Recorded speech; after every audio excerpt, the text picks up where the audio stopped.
This is my beginner's guide to the gym. Here are my 8 top tips that I wish I'd known when I started going to the gym.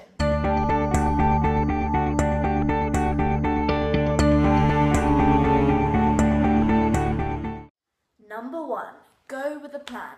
If you have a plan, you know exactly what you're going to be doing when you get there. You won't waste time wondering what to do, and you'll be less likely to get distracted. When I first started out, I would go to the gym and have no idea what to do. I would just use random machines, not even knowing what muscles these machines were hitting. So if you plan your workout and research which muscles they hit, you will have a lot more success. Number 2, don't start with something crazy like German volume training 5 times a week. That is unrealistic and dangerous. Start slowly and then build your frequency up. If you start at a super high intensity, you're so prone to injury because your body is being put under new stress that it's not used to. So give your body time to adapt to the new training, and then over time you can start adding in more and more sessions. The last thing you want to do when you're just starting out is hurting yourself. Remember, one of the most important things to do when you're training is avoid injury at all costs. Numero 3. Don't be scared or intimidated by people. They probably haven't even noticed you, let alone are staring at you. I always used to feel like people were watching me as I squatted, but realistically, they're just getting on with their own workout. Their music is so loud in their headphones, and they just want to get that 1 rep max.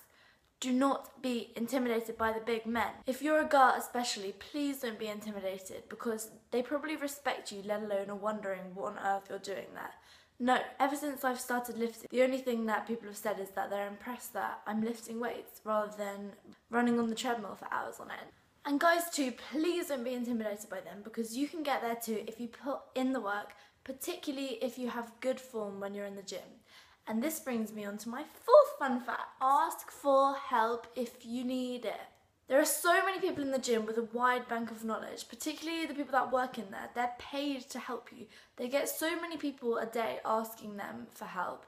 Me, I still ask them all the time for different exercises that can mix my workouts up a bit. And please don't be embarrassed to ask them because so many people are asking them questions a day that it won't even faze them at all. They want to help. They're paid to help people improve their fitness levels and their weight training and anything in the gym. So ask them and don't be embarrassed about it because in my opinion it is a lot more embarrassing dropping up a loaded up barbell on your face because it was too heavy for you and you had absolutely no idea how to do it. Because they can show you exactly how to do it with the good form and the right weight for you. Which brings me on to my next fact, number 5. Leave your ego at home because in the gym there is no place for it. You're only going to hurt yourself and cause a long-term injury which will set you back a long way. This tends to be for the guys out there. I don't often see girls who are ego lifting, but I can assure you there are a lot of particularly young boys in my gym who lift weights which are far too heavy for them, and I often cringe when I'm watching them because they're going to hurt themselves so much. In fact, the other day, this boy was doing lat pull downs and I showed him how to do it properly and he couldn't do it with a fraction of the weight. But I helped him, and with that better form and that lower weight, he's going to be hitting more muscle fibres and therefore producing more muscle growth. Put your weights away. Never forget that.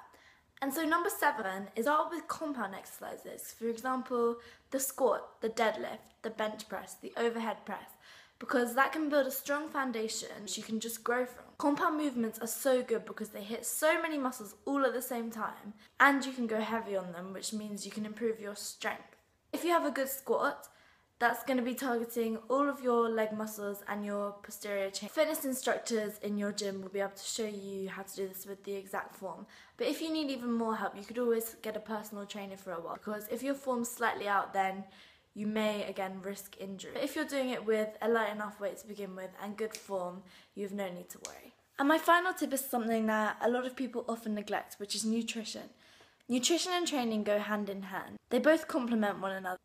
If your nutrition is good, you'll be able to perform a lot better in the gym. And once you start training properly, you'll want to eat well because you'll want to fuel your body correctly so that you can train well. And please remember that protein powder is not necessary, nor are amino acids or omega-3s or anything. They're just supplements people take to marginally improve their performance. When I first started out, I thought that protein powder was vital for anyone who was lifting weights. I don't even drink protein shakes now. The only reason why I use it is if I'm cooking with it. So you'll probably seen on my Instagram, which is @_LaurenFitness, that I bake a lot with protein powder, because I find that if I make protein brownies or something, I don't actually crave real brownies because I feel like I'm getting that sweet taste. However, you don't need to do this at all. Just make sure you're getting really good pre and post workout meals in, and then over time I can assure you that your diet will improve, because you will genuinely be wanting to fuel your body with the correct food to help you hit those PRs. Thank you for watching, guys, and I hope you can apply these tips in your fitness journey. Please let me know if you have any other tips that you'd like to advise beginners. Comment them below, and also like this video if you did like it, and share it with anyone that may be just starting out in the gym, or anyone that already goes to the gym that may need a little bit more advice. And don't forget to subscribe.